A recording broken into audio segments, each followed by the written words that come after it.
Netway academy में आप सभी का स्वागत है। चलिए आप सभी को हम रासायनिक समीकरण क्या है, रासायनिक समीकरण को किस तरह से संतुलित करेंगे, इन सब चीजों के बारे में बता दिए हैं। तो आज हम आप सभी को रासायनिक समीकरण से प्राप्त होने वाली सूचनाओं के बारे में बताएंगे। तो चलिए आपसे एग्जाम में क्वेश्चन पूछेगा, रासायनिक समीकरण से क्या क्या सूचनाएं प्राप्त होती है। रासायनिक समीकरण से क्या क्या सूचनाएं प्राप्त होती है। आंसर होगा, रासायनिक समीकरण से निम्न सूचनाएं प्राप्त होती है। पहला, यह अभिकारकों एवं प्रतिफलों के संकेत या सूत्र की जानकारी देता है। यह अभिकारकों एवं प्रतिफलों के संकेत या सूत्र की जानकारी देता है। दूसरा, यह बताता है कि अभिक्रिया में कौन कौन से पदार्थ भाग ले रहे हैं और अभिक्रिया के फल स्वरूप कौन कौन से पदार्थ का निर्माण होता है। यह बताता है कि अभिक्रिया में कौन कौन से पदार्थ भाग ले रहे हैं और अभिक्रिया के फल स्वरूप कौन कौन से पदार्थों का निर्माण होता है। तीसरा, यह अभिक्रिया में भाग लेने वाले अभिकारकों के परमाणुओं एवं अणुओं की आपेक्षिक संख्याओं की जानकारी देता है। चौथा, यह अभिक्रिया के फल स्वरूप निर्मित प्रतिफलों के परमाणुओं एवं अणुओं की आपेक्षिक संख्याओं की जानकारी देता है। पांचवा, यह अभिकारकों एवं प्रतिफलों के मोलों के अनुपात की जानकारी देता है। छठा, यह अभिकारकों और प्रतिफलों के द्रव्यमानों का अनुपात बताता है। सातवां, यह गैसीय अभिकारकों और प्रतिफलों के आपेक्षिक आयतन की जानकारी देता है। तो रासायनिक समीकरण से प्राप्त होने वाली यही 7 सूचनाएं, इनमें से कोई भी 5 सूचना आप लिख देंगे, आपको एग्जाम में नंबर मिल जाएगा।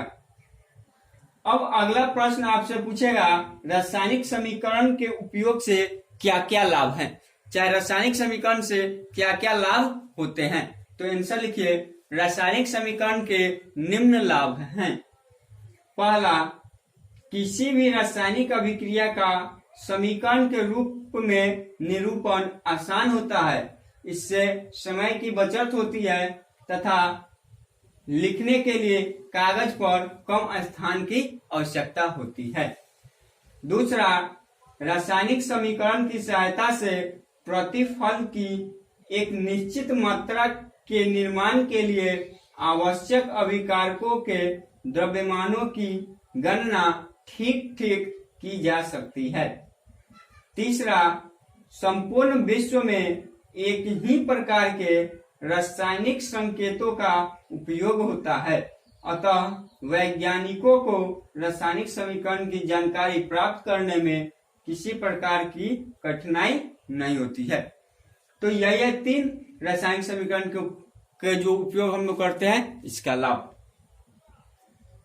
अब आपसे प्रश्न पूछेगा कि रासायनिक समीकरण की क्या सीमाएं हैं, यानी रासायनिक समीकरण की क्या दोष हैं। यानी आपसे प्रश्न पूछे कि इसकी क्या सीमाएं हैं, चाहे पूछे क्या दोष हैं, इसके क्या अवगुण हैं, तो आप जवाब देंगे।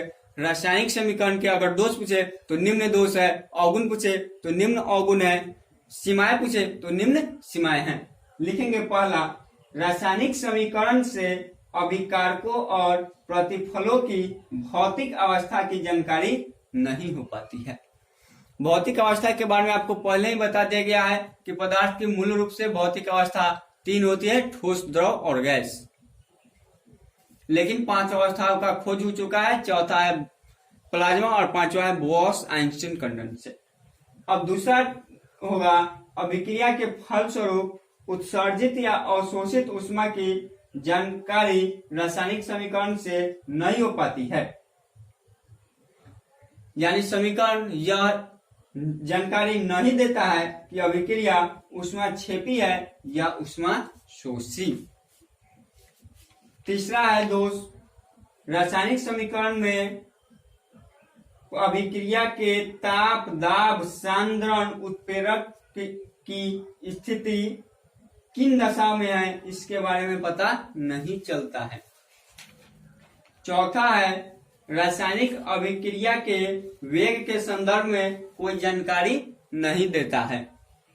पांचवा, कुछ रासायनिक अभिक्रियाएं विस्फोट के साथ होती है परंतु रासायनिक समीकरण में इस बात की कोई जानकारी नहीं है। छठा, समीकरण यह भी जानकारी नहीं देता है कि अभिक्रिया में अभिकारकों की वस्तुतः कितनी मात्राएं खर्च हुई तथा प्रतिफल की कितनी मात्राओं का निर्माण हुआ। तो यही सब जो है 6 दोष हैं समीकरण के, यानी रासायनिक समीकरण का 6 गो दोष है, जिन दोषों के बारे में हम आपको बता दिए। अब हम इन तीनों टॉपिक को आपको एक बार समझा देते हैं। इसको तो हम आपको लिखवा दिए, अब इसके बारे में आइए समझाते हैं।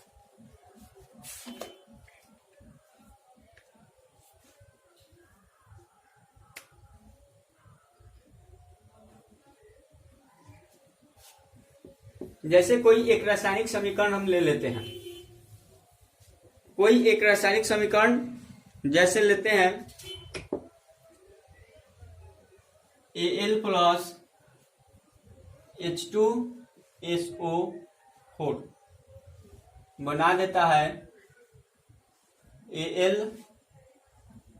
AlSO4 plus H2।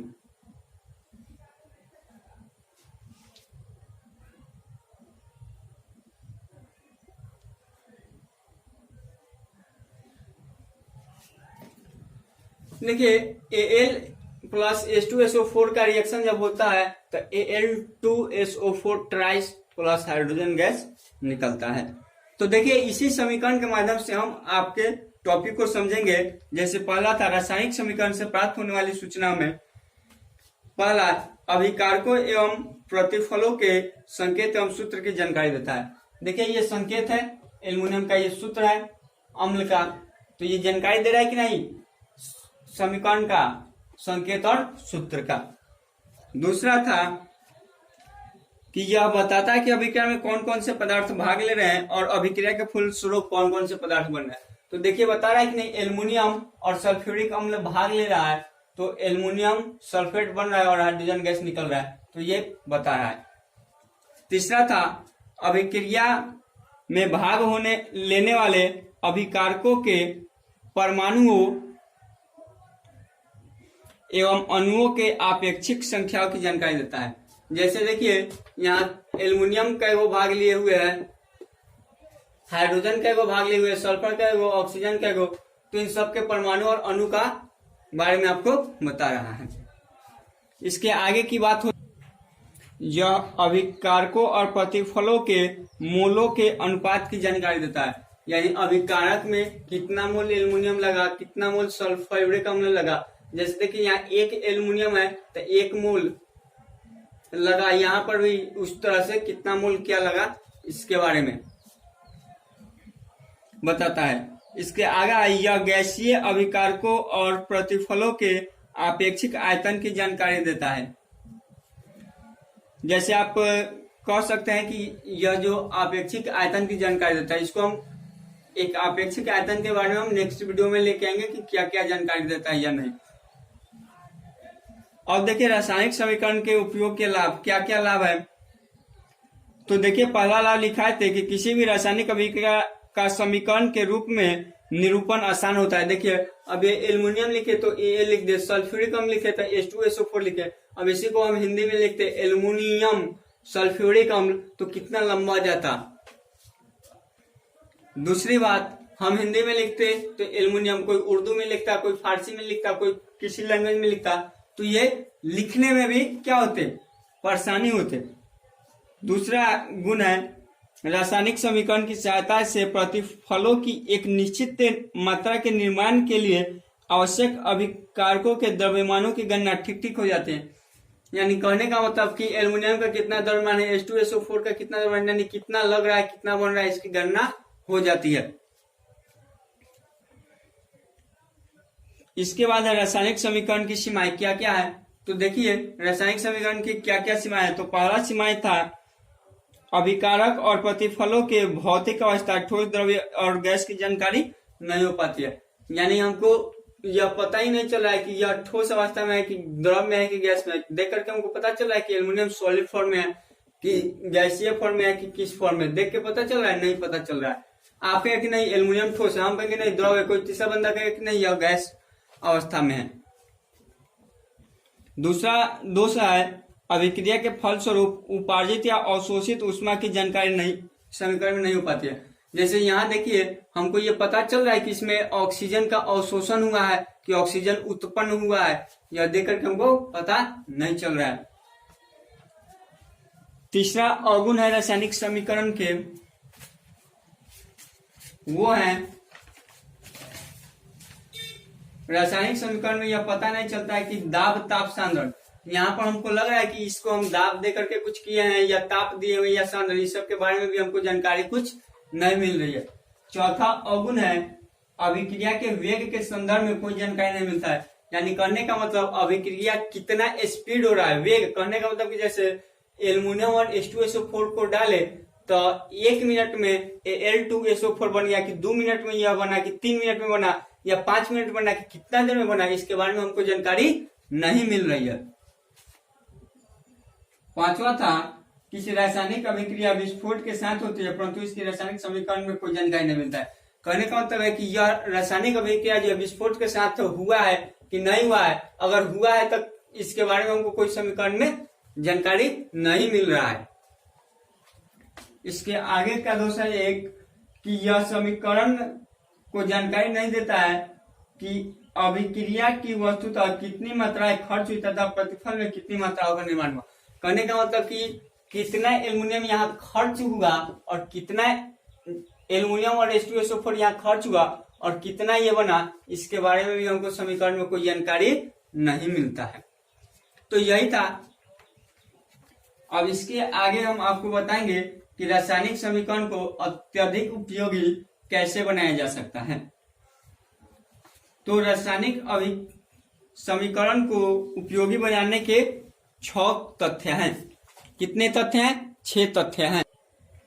तो देखिए रासायनिक समीकरण को अत्यधिक उपयोगी बनाने के लिए 6 पॉइंट्स हैं। यानी किन किन पॉइंट्स की मदद से हम यानी किस प्रक्रिया के दौरान रासायनिक समीकरण को अत्यधिक उपयोगी बनाएंगे, तो इसके लिए हम अगले वीडियो में लेकर के आएंगे। अगर हमारा वीडियो अच्छा लगे तो चैनल को लाइक करें, सब्सक्राइब करें और अपने दोस्तों के बीच शेयर करें ताकि उनके पास भी हमारा वीडियो जा सके। धन्यवाद।